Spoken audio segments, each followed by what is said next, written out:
क्यों लेते हैं?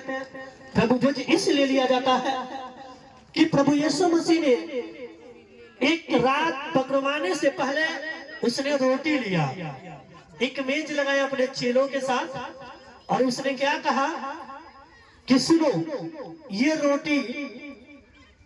रोटी जो है ये मेरा मांस है। Hallelujah, hallelujah. एक कोई रोटी संसारिक नहीं है, ये मेरी मांस है जो कि तुम सब के लिए ये बाहर निकल जाएगा। Hallelujah, hallelujah. ये दिया जाएगा, और जो इस मांस में से खाएगा वो अनंत जीवन पाएगा। उन्होंने ऐसे ही करके बियारी की जो है कि उन्होंने एक कटोरा में उन्होंने जूस लिया। हालेलुया, और उन्होंने कहा ये जूस नहीं है, ये मेरे लहू है जो बहुतों के लिए बहाया जाता है।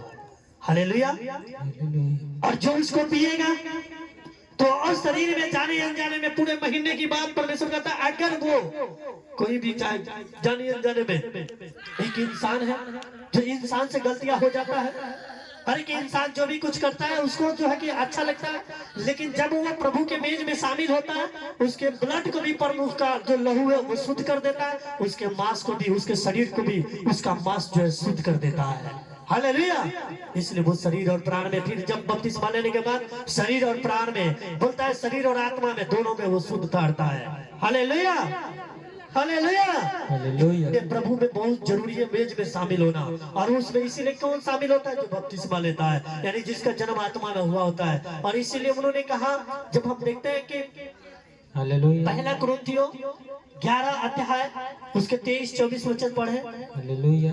क्योंकि हाँ, यह बात हाँ, मुझे प्रभु से पहुंची, ये बात मुझे प्रभु से पहुंची, और मैंने तुम्हें भी पहुंचा दी की मैंने तुम्हें भी पहुंचा दी।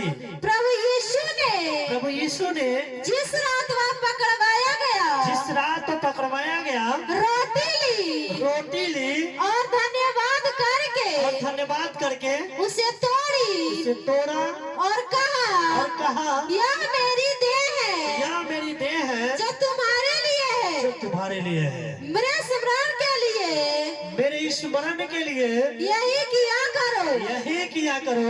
इसी इसी रीति से उसने बियारी के पीछे कटोरा भी लिया और कहा यह कटोरा मेरे लहू का नहीं वाचा है, जब कभी पियो तो मेरे स्मरण के लिए यही किया करो। Hallelujah, hallelujah, hallelujah. हालेलुया। तो जब हम प्रभु के मेज में शामिल होते हैं तो हम क्या करते हैं? अपने गुनाहों को, अपराधों को फिर से हम माफी मांगना है, हमें पश्चाताप करते हैं कि हाँ प्रभु, ये जो भी ये रोटी है ये तेरी मांस है, जो मेरे पिता मेरे लिए तूने इस मांस को दिया, ये लहू वो है जो मेरे लिए बहाया गया। Hallelujah, hallelujah. क्योंकि यीशु मसीह का जो मांस था, उसने कहा जो कोड़े था, उस कोड़ा जो मारते थे लोग यीशु मसीह को, तो वो लिखा कि जहां कोड़े पड़ता था वहां के मांस निकल आता था। हालेलुया। प्रभु यीशु मसीह इतना दुख उठाया किसके लिए? हम सब के लिए। क्योंकि उस कोड़े में सोचिए जहां रहता था तहां के मांस लेके आ जाता था। और प्रभु के कलाम बताता है कोई ऐसे अंग नहीं था उसका जहां से मांस न निकला हो। हालेलुया। और जब हम उस मांस में शामिल होते हैं, वो मांस इसलिए प्रभु ने दिया ताकि हम शुद्ध हो सके, हम पवित्र हो सके, हम स्वर्ग जा सके। हालेलुया। उसके लहू बहा ताकि हमारे इस पाप वाला लहू में जो है उसको शुद्ध कर सके।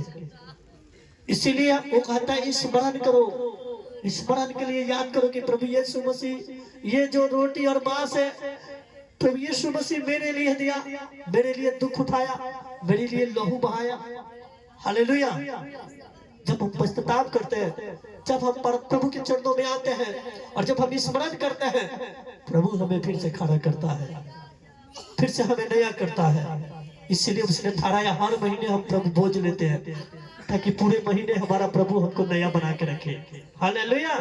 और जब तक जिए तब तक हमें नया बना के रखे, ताकि हम स्वर्ग जा सके। Hallelujah, hallelujah.